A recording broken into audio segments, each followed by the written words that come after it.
সুপ্রিয় দর্শক, আসসালামু আলাইকুম। নিউজ 24 এর এখনকার সর্বশেষ সংবাদে আপনাদেরকে স্বাগতম। প্রথমেই জানিয়ে দিচ্ছি সংবাদ শিরোনাম। জামায়াত শিবিরকে আগামীকালের মধ্যে নিষিদ্ধ করা হবে, যা বললেন আইনমন্ত্রী। 24 ঘন্টার মধ্যে ডিবিতে আটক সমন্বয়ক সহ অন্যদের ছেড়ে না দিলে আরো কঠোর আন্দোলনে ঝাঁপিয়ে পড়ব, হুঁশিয়ারি বিক্ষুব্ধ নাগরিক সমাজের। কোটা আন্দোলন, গুলিবিদ্ধ স্বামীর মৃত্যুর দুদিন পর স্ত্রীর আত্মহত্যা। সহিংসতা ও মৃত্যুর ঘটনায় আমরা লজ্জিত, মন্তব্য হাইকোর্টের। জামায়াত নিষিদ্ধের আইনগত দিক ভালোভাবে দেখে বাস্তবায়ন করবে সরকার, মন্তব্য ওবায়দুল কাদেরের। এতক্ষণ শুনছিলেন সংবাদ শিরোনাম। পুরো খবর পেতে ভিডিওটি শেষ পর্যন্ত দেখুন। সর্বশেষ সংবাদ পেতে চ্যানেলটি সাবস্ক্রাইব করুন। এবার বিস্তারিত। জামায়াত শিবিরকে আগামীকালের মধ্যে নিষিদ্ধ করা হবে, মন্তব্য আইনমন্ত্রীর। জামায়াত শিবিরকে আগামীকাল বুধবারের মধ্যে নিষিদ্ধ করা হবে বলে জানিয়েছেন আইনমন্ত্রী আনিসুল হক। নির্বাহী আদেশের মাধ্যমে এটি করা হবে বলেও জানান তিনি। মঙ্গলবার সচিবালয়ে আইন মন্ত্রণালয়ে সাংবাদিকদের প্রশ্নের উত্তরে একথা বলেন আইনমন্ত্রী। এর আগে গতকাল সোমবার আওয়ামী লীগের নেতৃত্বাধীন 14 দলের সভায় জামায়াত শিবিরকে নিষিদ্ধ করার বিষয়ে একমত হয় 14 দলীয় জোট। আওয়ামী লীগ সভাপতি ও প্রধানমন্ত্রী শেখ হাসিনার সভাপতিত্বে অনুষ্ঠিত হয় ওই সভা। সভার পর আওয়ামী লীগের সাধারণ সম্পাদক ওবায়দুল কাদের সাংবাদিকদের কাছে সভার সিদ্ধান্ত সাংবাদিকদের জানান। আজ সাংবাদিকদের প্রশ্নের জবাবে আইনমন্ত্রী আনিসুল হক বলেন, আওয়ামী লীগের সাধারণ সম্পাদক ওবায়দুল কাদের যে বক্তব্য দিয়েছেন সেটি অত্যন্ত স্পষ্ট। প্রধানমন্ত্রীও তাকে নির্দেশ দিয়েছেন আগামীকালের মধ্যে একটি ব্যবস্থা নেওয়ার। তিনি কিছুক্ষণ পর স্বরাষ্ট্রমন্ত্রী আসাদুজ্জামান খানের সঙ্গে বসবেন। সেখানে সিদ্ধান্ত নেওয়া হবে কোন আইনি প্রক্রিয়ায় হবে। যখন সিদ্ধান্ত হবে তখন বলবেন। তখন সাংবাদিকেরা জানতে চান, তাহলে কি আগামীকালের মধ্যে এর সিদ্ধান্ত হবে? জবাবে আইনমন্ত্রী বলেন, ইনশাল্লাহ। এক সাংবাদিক প্রশ্ন করেন, কালকের মধ্যে যদি সিদ্ধান্ত হয় তাহলে তো নির্বাহী আদেশে হবে। এর জবাবে আইনমন্ত্রী বলেন, কোন দলকে যখন নিষিদ্ধ করা হয় তখন সেটি নির্বাহী আদেশেই হয়। এরপর প্রশ্ন করা হয়, তাহলে কি নির্বাহী আদেশেই হচ্ছে? জবাবে আইনমন্ত্রী বলেন, অবশ্যই।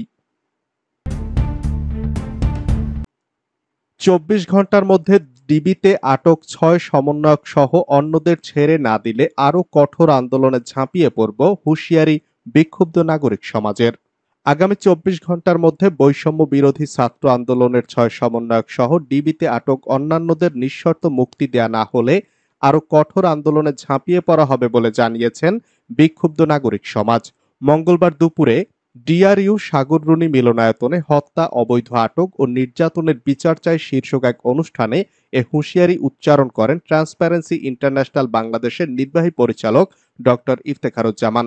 তিনি বলেন, এদেশকে অনিশ্চয়তার মধ্যে ফেলে দেয়া হয়েছে। কোটা সংস্কার আন্দোলনের ঘটনায় আমরা ব্যর্থতার পরিচয় দিয়েছি। আমি নিজে বিব্রত বোধ করছি। স্বাধীনতার পর ৭১-এর মতো সহিংসতা আর অত্যাচার নির্যাতনের শিকার হতে হবে এটা ভাবনায় ছিল না, যেটা এখন হচ্ছে তরুণ প্রজন্ম। অথচ স্বাধীনতার চেতনাই হচ্ছে বৈষম্যহীন মত প্রকাশের স্বাধীনতা ও সমান অধিকার প্রতিষ্ঠা করা। এটা করতে না পারার দায় আমাদের নিতে হবে।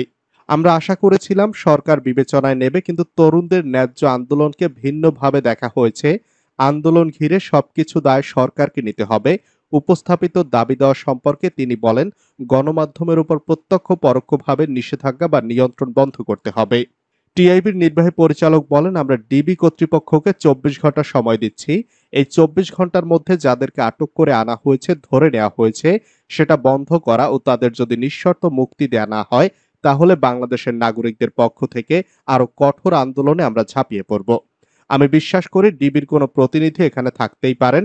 আশা করছি মেসেজটা তাদের কাছে চলে যাবে। কোটা আন্দোলন, গুলিবিদ্ধ স্বামীর মৃত্যুর দুদিন পর স্ত্রীর আত্মহত্যা। কোটা সংস্কার আন্দোলনে শনিবার গুলিবিদ্ধ হয়ে মারা যান জিসান। সোমবার স্বামীর শোকে আত্মহত্যা করে মারা গেছেন জিসানের স্ত্রী মিষ্টি। 14 মাস আগে প্রেম করে বিয়ে হয়েছিল তাদের। ছেলে জিসানের মৃত্যুর খবর পেয়ে দক্ষিণ আফ্রিকা থেকে দেশে চলে আসেন জিসানের বাবা বাবুল সর্দার। এর এই শোকের মধ্যে শোক। এলাকাবাসীর ধারণা, স্বামীর শোকেই তার স্ত্রী আত্মহত্যা করেছেন। বেশ কিছুদিন আগে ছেলে বাবার কাছে মোটরসাইকেল চেয়েছিল। সড়ক দুর্ঘটনার ভয়ে ছেলেকে মোটরসাইকেল কিনে দেননি বাবা বাবুল সর্দার। পানি সরবরাহ প্রতিষ্ঠানে কাজ করতেন জিসান আহমেদ। এলাকাবাসী জানান ২০ জুলাই রায়েরবাগে ২ নম্বর গলিতে দোকানে পানি সরবরাহের সময় শ্বশুরবাড়ির সামনেই গুলিবিদ্ধ হন তিনি। ঢাকা মেডিকেলে নিলে তাকে মৃত ঘোষণা করা হয়। সহিংসতা ও মৃত্যুর ঘটনায় আমরা লজ্জিত, মন্তব্য হাইকোর্টের। কোটা সংস্কার আন্দোলনকারীদের উপর গুলি না চালানোর নির্দেশনা এবং ডিবি হেফাজত থেকে ৬ সমন্বয়কের মুক্তির নির্দেশনা চেয়ে রিটের শুনানিতে হাইকোর্ট বলেছেন, সব মৃত্যুই দুঃখজনক। কোটা সংস্কার আন্দোলনকে কেন্দ্র করে সহিংসতা ও মানুষের মৃত্যুর ঘটনায় আমরা লজ্জিত। মঙ্গলবার বিচারপতি মোস্তফা জামান ইসলাম ও বিচারপতি এস এম মাসুদ হোসেন দোলনের সমন্বয়ে গঠিত হাইকোর্ট বেঞ্চ এ মন্তব্য করেন। আদালতে রিটের পক্ষে শুনানি করেন ব্যারিস্টার সারা হোসেন, অ্যাডভোকেট জেডাই খান পান্না, ব্যারিস্টার অনিকার হক, অ্যাডভোকেট মঞ্জুর আল মতিন প্রীতম প্রমুখ।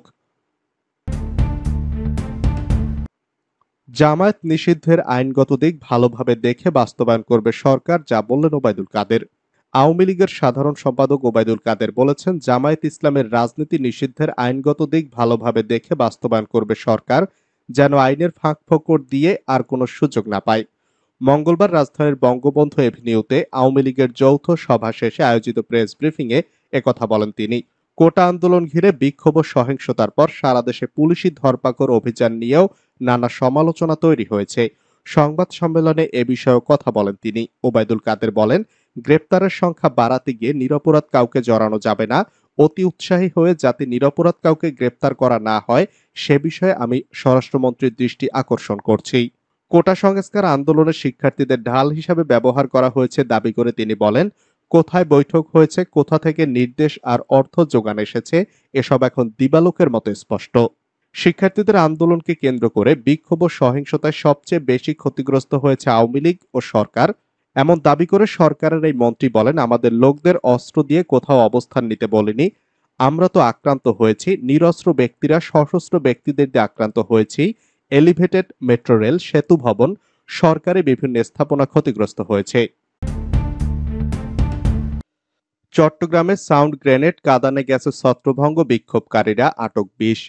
সাউন্ড গ্রেনেড, কাঁদানে গ্যাসের শেল ছুড়ে চট্টগ্রাম নগরের চেরাগি মোড়ে বিক্ষোভকারীদের ছত্রভঙ্গ করে দিয়েছে পুলিশ। এ সময় পুলিশের লাঠিপেটায় ২ শিক্ষার্থী আহত হয়েছে বলে দাবি করেছেন আন্দোলনকারী শিক্ষার্থীরা। ঘটনাস্থল থেকে অন্তত ২০ জনকে গ্রেপ্তার করা হয়েছে। এর আগে নগরের বিভিন্ন এলাকায় মোবাইল তল্লাশি চালিয়ে কয়েকজনকে আটক করে পুলিশ।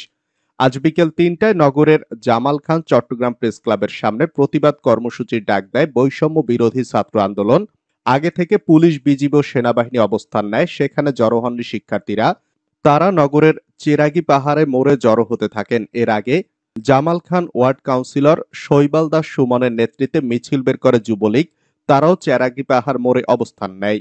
সেন্টার পয়েন্ট হাসপাতালের সামনে যুবলীগের নেতাকর্মীরা ব্র্যাক ব্যাংকের সামনে অবস্থান নিয়ে স্লোগান দিতে থাকেন।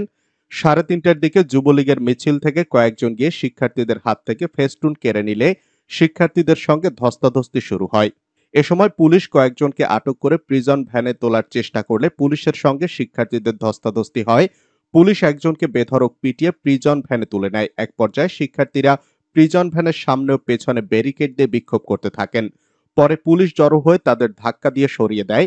শিক্ষার্থীরা পুনরায় নগরের মমিন রোডের কদম মোবারক এতিমখানা মার্কেটের সামনে রাস্তার পাশে বসে বিক্ষোভ করতে থাকে। এক পর্যায়ে পুলিশ সাউন্ড গ্রেনেড ও টিয়ার শেল নিক্ষেপ করে শিক্ষার্থীরা ছত্রভঙ্গ হয়ে যায়। এ সময় পুলিশের সাউন্ড গ্রেনেডে কোতোয়ালি থানা পুলিশের এসআই মোশাররফ আহত হন। এর মধ্যে বিক্ষোভকারীদের একটি অংশ আন্দুরকিল্লা মোড়ে গিয়ে রাস্তার পাশে থাকা বাঁশ দিয়ে ব্যারিকেড দেয়। Police sound grenade, rubber bullet ও টিয়ার শেল নিক্ষেপ করে তাদের ছত্রভঙ্গ করে দেয়। পুলিশকে লক্ষ্য করে ইটপাটকেল নিক্ষেপ করে আন্দোলনকারীরা। নগর পুলিশের উপকমিশনার মোস্তাফিজুর রহমান বলেন, ২০ জনকে আটক করা হয়েছে। যাচাই বাছাই শেষে তাদের বিরুদ্ধে আইনি ব্যবস্থা নেওয়া হবে। ঢাকার আকাশে আবার ঘন ঘন হেলিকপ্টার, যা বলল র্যাব। আবার ঢাকার আকাশে ঘন ঘন র্যাবের হেলিকপ্টারের আনাগোনা চোখে পড়ছে। পরিস্থিতি শান্ত হয়ে আসার পর সোমবার আকাশে হেলিকপ্টারের চলাচল ছিল লক্ষ্য করার মতো। কোটা আন্দোলন ঘিরে সহিংসতা, নাশকতার সময় রাজধানীর আকাশে ঘন ঘন হেলিকপ্টার টহল দিতে দেখা গেছে। গত কয়েকদিন ধরে কমে এসেছিল এই টহল।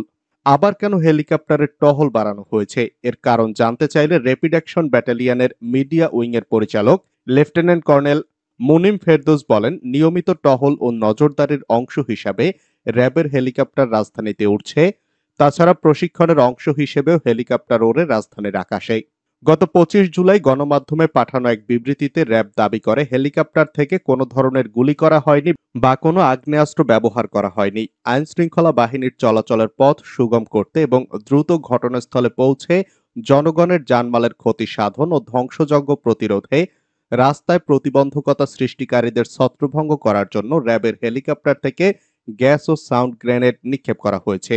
এছাড়া আকাশপথে র্যাবের হেলিকপ্টার টহল ও উদ্ধার সহ সব কার্যক্রমের ভিডিও চিত্র র্যাবের পক্ষ থেকে ধারণ করা হয়েছে। ইতোমধ্যে এগুলো ফেসবুক সহ বিভিন্ন সামাজিক যোগাযোগ মাধ্যম, র্যাবের ওয়েবসাইট ও বিভিন্ন গণমাধ্যমে প্রচার করা হয়েছে।